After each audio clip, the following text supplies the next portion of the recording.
Welcome to the Flore Fantasy and Sci-Fi Lore. This is the last in our Fallout series for a while, and today we're going to be covering all of the dogs of Fallout. Our dog meat shorts were really popular, and so we decided we'd do a full dive into these. We are going to talk about the inspirations behind the dogs of Fallout. We'll be talking about Buffy the Vampire Slayer and River and how they drastically impacted the behavior and the look of the dogs in the games. We will talk about the various cyber dogs that will join you along the way, and the inspirations behind these coming from Mad Max, Cherry 2000, and many other sources that contribute to this, along with A Boy and His Dog, which was a core inspiration for all of Fallout. If that is what you're looking for, this is the episode for you.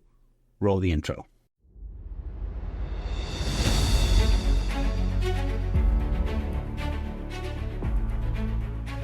Do you remember the first story that was so spellbinding? It drove you to break the rules and stay up all night to keep reading, keep watching, keep playing. So good, you forgot your life and lived there. So good, the moment it ended, you asked yourself, what next? Welcome to the Flore.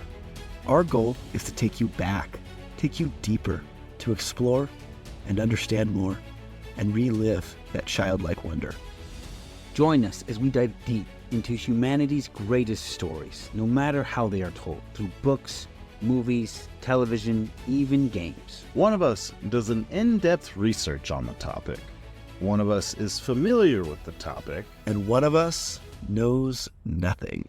So the right questions will always be asked and addressed for anyone coming into the topic, regardless of how much you know. Enjoy another world, another adventure, another spellbinding story.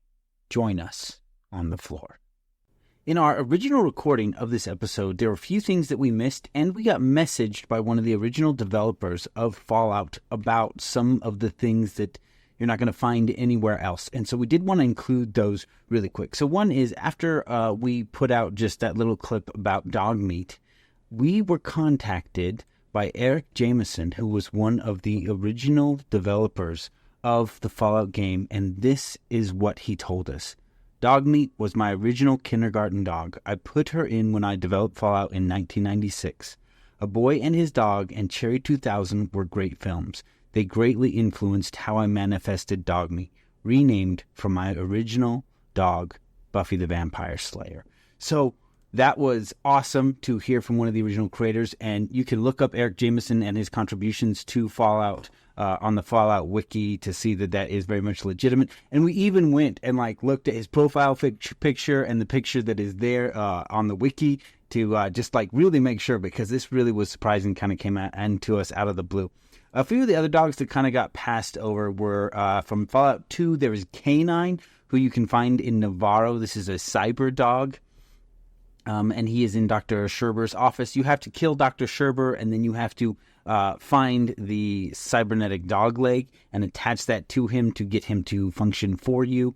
And then, of course, there is the Robo Dog, which you can get in Shady Sands or the new NCR upon completing the quest for Dr. Henry, which is the Eugenic Serum. And then after that, he will activate that Robo Dog for you. And we point out, Canine does have better stats than that Robo Dog. And then, of course, there is the awful Pariah Dog. So if you are doing a random encounter, you come across an Easter egg, you fail your luck roll, you will get Pariah. He gives you the Jinxed perk, and he is terrible for your luck. He takes up a companion slot, so you can't have as many companions.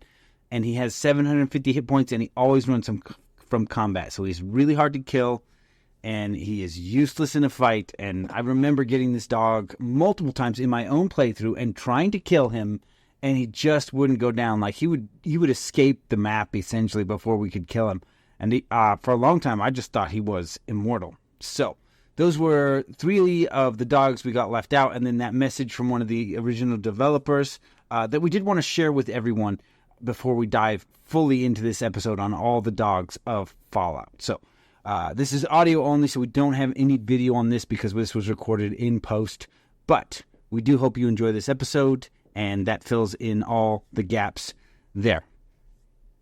Welcome to another Fallout episode. We pulled out a small extract from our episode on the Glow where we talked about dog meat and looked at the possibility that he's a super mutant. That was a very popular clip. It's done really well. So we decided we would do a short on all the dogs of Fallout. And if you're not familiar, there's a lot outside of dog meat. Like, I think dog meat makes his appearance in 1, 2, 3, and 4. But there are robo-dogs and all kinds of stuff going on. Eli's going to take us through the dogs of Fallout. That's right, a wastelander's best friend. The true neutral companions who will love you no matter what deeds you do. Oh, I guess that's true, yeah. Because some of them, like, have faction preferences. Dogmeat doesn't care. No. He's like, he's like... yeah. So yeah, we'll be covering Dogmeat, Rex, and CX-404. Now, granted, this is Fallout. It's kind of a brutal world. I will be mentioning dogs dying more than once during this episode. That's not something you like. Well, that's gonna happen. Just letting you know. So, first, where the dogs from Fallout, get their inspiration from? Of course, a boy and his dog. Yeah. With Blood, who is a rover. He is the result of a genetically modified dogs made for war to smell things like gas and oil and other things that might come in handy to track enemy troops. Most iconically, he knows how to identify girls. From Vic, who is looking for girls. And the name Dogmeat comes from when Vic calls Blood Dogmeat when he's mad at him. Right, and I think this is just like a subtle hint to the reality of the wasteland that things get bad enough, he'll eat him, thus Dogmeat. Right. They're both more than ready to eat anyone, and he reminds him that he could eat him as well. Yes. We also have Mad Max, right? So yes, that's the other big inspiration here. Mm-hmm. So Mad Max 1 is crazy and weird and hard to follow, and they have a dog just show up just for a moment, and then they kill it to help identify the bad guys, I guess. But in Mad Max 2 is when he really has a dog that you care about. And it's an Australian cattle dog, which is pretty classic for Dogmeat. And it's a blue healer, specifically. And in Mad Max 2, the dog does stick around, does some great stuff, but eventually does get shot by a crossbow and is assumed dead. But that'll bring us to Fallout. And the reason I mention these two is because the first Fallout game very much makes it sound like this is Mad Max dog when you run into Dogmeat. And the two ways you can get him to join you is one, to give him a iguana stick, or if you feed him, or if you're wearing the black leather jacket to make it look like you're Mad Max, right? And then even in Fallout, if you attack Dogmeat, L shows up. I did not know. I guess I've never attacked Dogmeat, so. so Mel is that original owner, but Mel Gibson played Mad Max, right? It's very much them playing in these margins of we're taking the dog, but not officially. A wink at it, if you will. Dang. So officially in the game, Mel is the one in charge of, or the owner of Dogmeat. The Dogmeat. Yeah. And then, Joe, you covered how he could be genetically modified or something like that. And that's very similar to what Blood was like, as well as we see in gameplay that you can find valuable items for you. It's very Blood-like qualities. Yes. I think in Fallout 4, he starts being able to fetch useful stuff for you. And you're right. That is right out of a boy and his dog. I thought by Fallout 4, he'd kind of become his own thing, but no, they were still drawing from that inspiration. Because as much as he can't find food anymore, he can find other useful things. Yeah. Wow. I didn't even make that connection. And we'll get to the Fallout 4 dog when I get there. So in Fallout 1, as the canon goes, you're going to have him with you throughout the whole game, although he's difficult to keep alive at some time, especially in Mariposa military base, where he keeps running into the force fields. This is canon. That is how Dogmeat dies in Fallout 1. Yes. So the big thing here is, so within the military base, there are yellow and red force fields. The yellow ones are completely solid. You have to find a way to open those. The red ones you can move through, but they hurt you.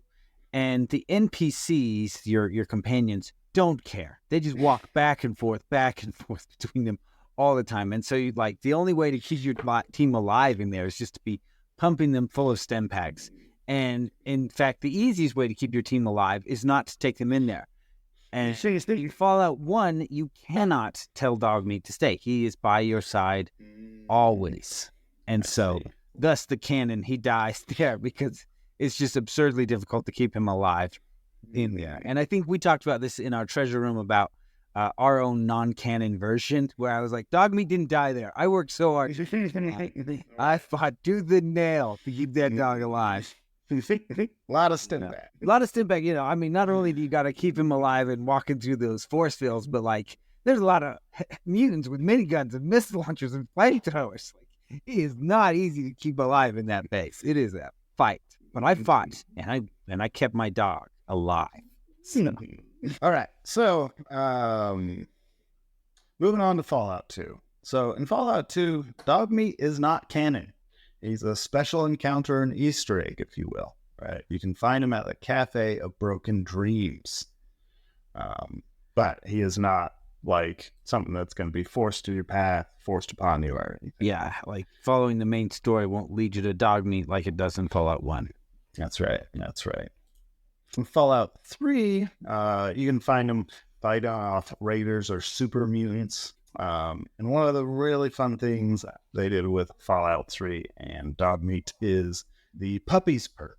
Puppies, yeah. This was so helpful because you didn't have to worry about keeping them alive so much. Yeah. Right. So with the Broken Steel expansion on that, you can take the puppies perk, and then if he dies, you can go back to the vault, and there's a new dog.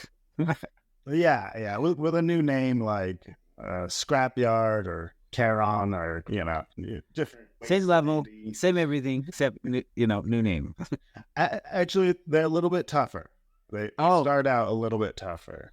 Okay. Once the original. So also, I think with that perk, he gets a 400% boost to his hit points. So not only is he replaced if he dies, he's a lot harder to kill. He's I think even when the DLC first dropped, there was a bug in it, and he was basically immortal. And then you'd see people with clips where they just open up with a Gatling machine gun into Dogmeat and just hold it and be like, "Look, you can't kill him anymore. He doesn't die." Give you an immortal dog.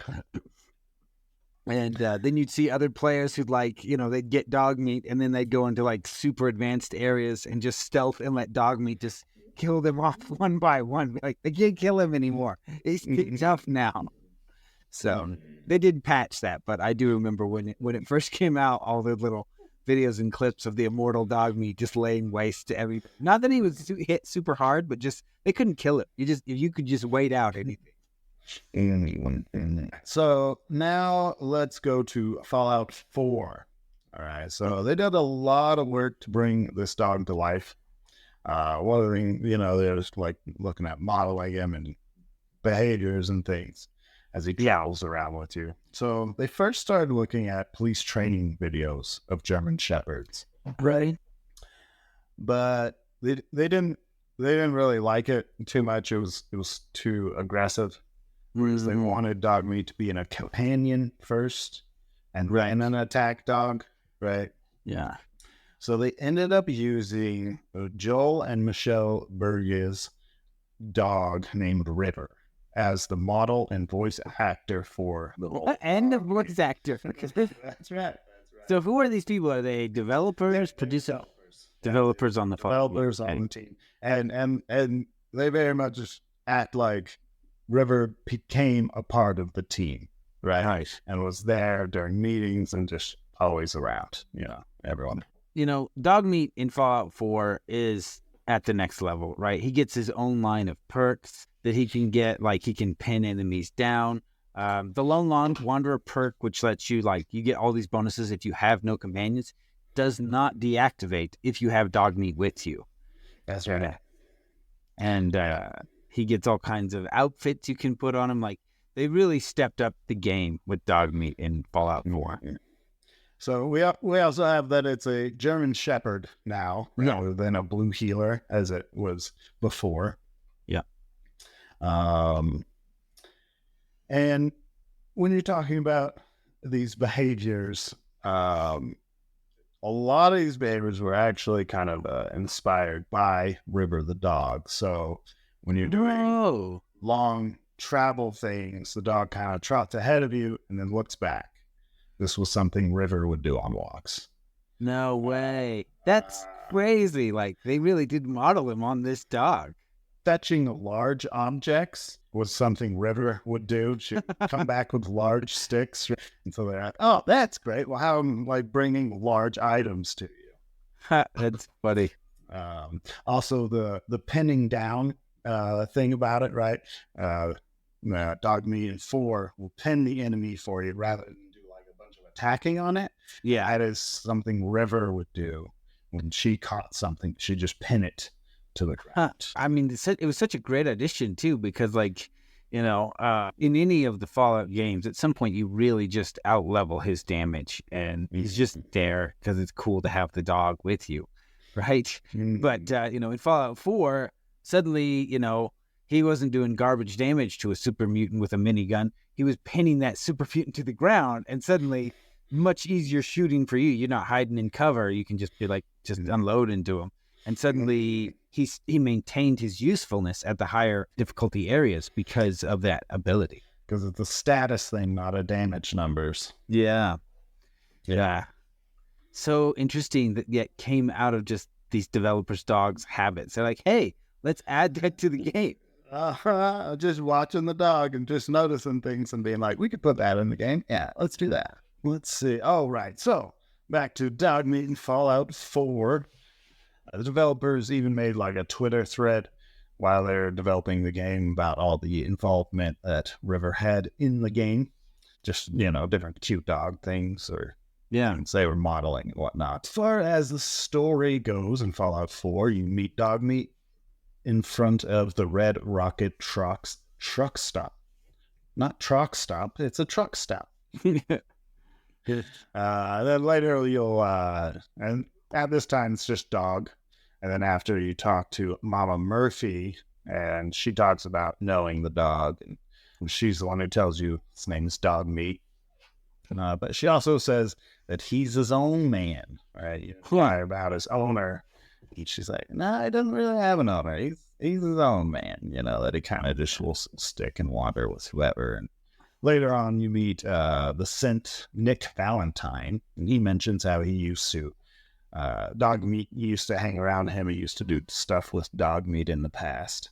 Oh, I didn't know. I guess I never encountered that line from Nick when I played. Although Nick was not my companion of choice. I usually had Hyper or Curie. Those were my two companions of choice. Well, there's also a couple of quests. Let's see, getting a clue and reunions, where you're with Nick and Dogmeat shows up and assists with those missions. All right, and so you get to run mission with both of them simultaneously. And then also, Dogmeat can't die. He's immortal. Yeah, he gets hurt too much. He lays down for a minute and gets back up. Cannot die. What is it? That website doesn't list Fallout 4. You get 1 through 3 on there where the dog can die. That's the dog die.com. yeah. But Fallout 4 does not make the list. The dog is immortal. On to Fallout New Vegas. This one we get a different kind of dog. Still a German Shepherd, but he's a cyber dog named Rex.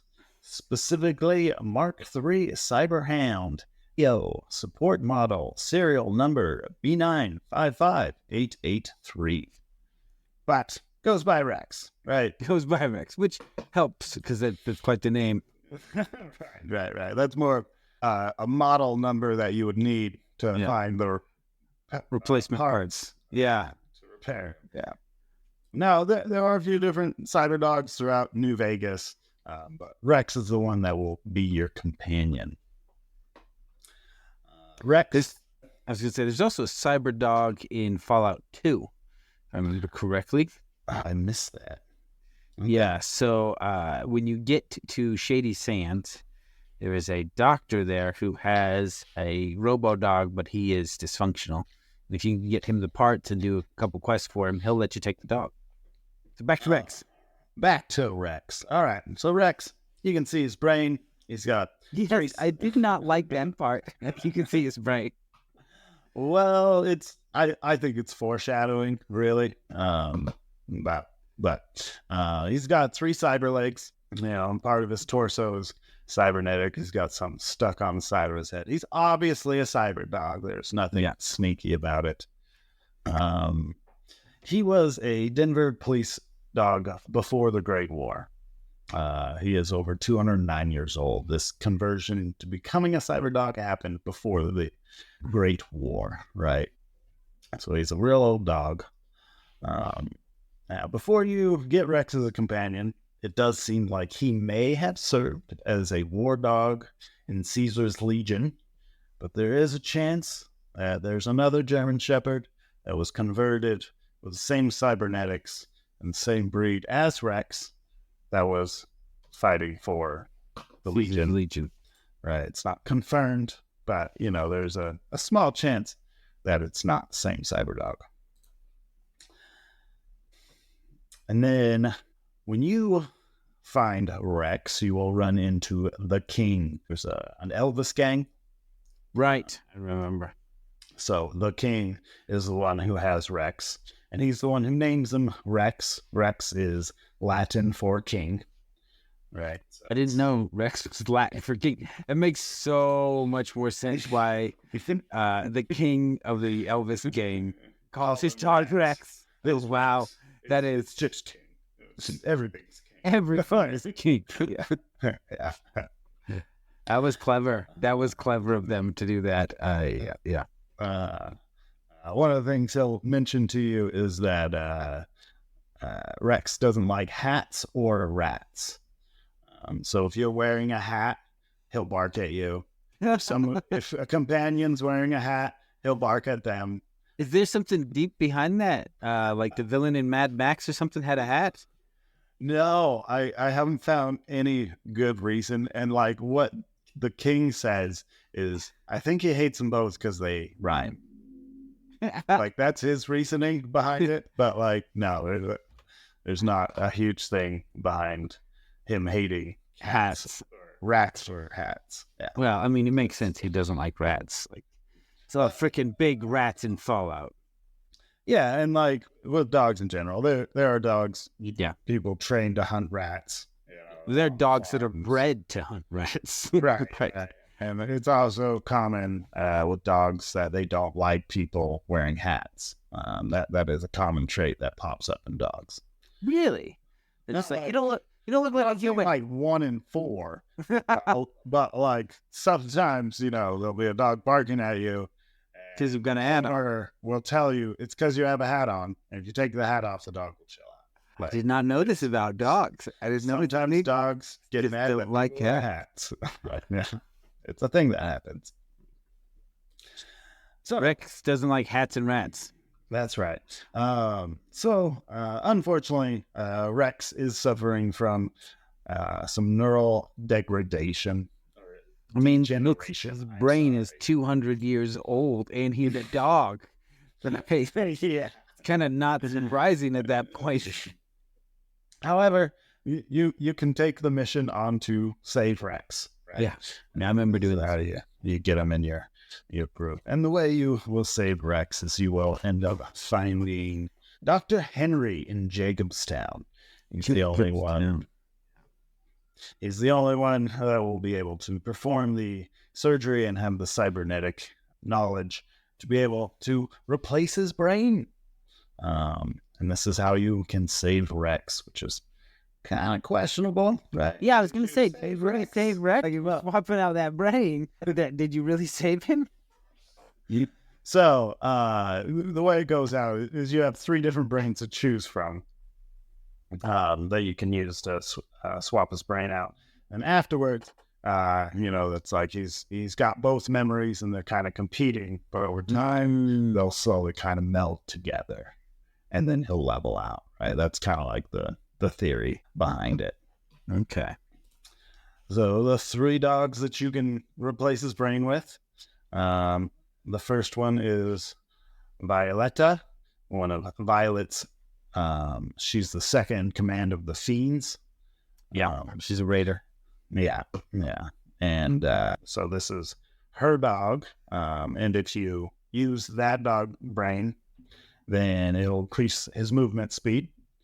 We have Ray, Old Lady Gibson's scavenger dog that you can use. This will increase his attack power. And then there is a Lupa, one of the Legion's mongrel war dogs that you can challenge to a fight in the arena. So you fight with a dog in the arena and then steal its brain? That is how that goes out. And this will increase Rex's damage threshold. So that is kind of the story of Rex there for you. And then I want to talk about CX404 of the TV show. Is that dog in the TV show before he becomes dog meat? Right. So only called dog meat once by the ghoul. Right. The ghoul calls him dog meat. Yeah. Right. But his owner, Sigsy with Zig, calls the dog Four. Okay. Right. So that's kind of the nickname for CX404. Yeah. But that's officially named. That's because he grew up in a lab. Right. That's why he got this number of a name. Yeah. And so there's an enclave lab. And Ziggy, he obviously steals the dog, but before doing so, he injects the one chip into his head, but he also injects it into the dog. Right. I did not notice that. That's one of the big, secrets staring everybody in the face as they're all competing for this. The dog has one. He's rolling a back up it. Yeah. Oh, man, I missed that. You missed that part? Yeah. The dog's got a chip. I mean, there's a chance that it's not the cold fusion technology, right? But pretty sure it is, right? Yeah. I'm going to put one of me. So it's a Belgian Malinois. I think that's how you say it, but I don't know. Don't know the name of this dog breed. Yes, there's also a female dog, right? Whereas dog meat in the past has always been a male dog. Rex. Do we know that? I was going to say, I don't think until maybe Fallout 3 it's identified. Well, maybe that's just the assumption out there, is that all these other dogs were a male dog. And I think the ghoul referring to the dog as dog meat, that ghoul has been around since before the bombs. He may have met dog meat in the wasteland in all his years. Mm-hmm. And it also might be just, maybe a general term used for a dog to call him dog meat. Yep. Yeah. So that covers the bulk of all of them. But in the Fallout role-playing game, you can take the dog meat perk and you get dog meat as companion. Of course. Yeah. In Fallout 76, you can get pet dogs, but they're not like companions. They act more like guard dogs for your camps, and low-level ones can just kind of die off, and So I think that it will cover my episode on dogs in the Fallout. So thank you for listening. And our treasure room question will be, what kind of dog would you want if you were in the capital wasteland, and why? And as always, may the water you drink during the day not shine at you at night. Hope you enjoyed this episode. We have learned that many of our fans are only interested in some of the worlds we cover. The podcast feed is just a list, and we have no control over that. But if you go to either the Patreon site or YouTube, there are collections and playlists that can easily access all the things you're interested in. On the Patreon site, there are even tags to hunt down even more specific things. Everything that is free in the podcast is still free there. It's just a better organization of the episodes. We have covered D&D, Baldur's Gate, Cyberpunk, Dune, Fallout, the origin of comics, DC and Marvel, Aliens, Predator, Godzilla, King Kong, The Witcher, and more. And if we haven't covered something you love, let us know, and we can add it to the list.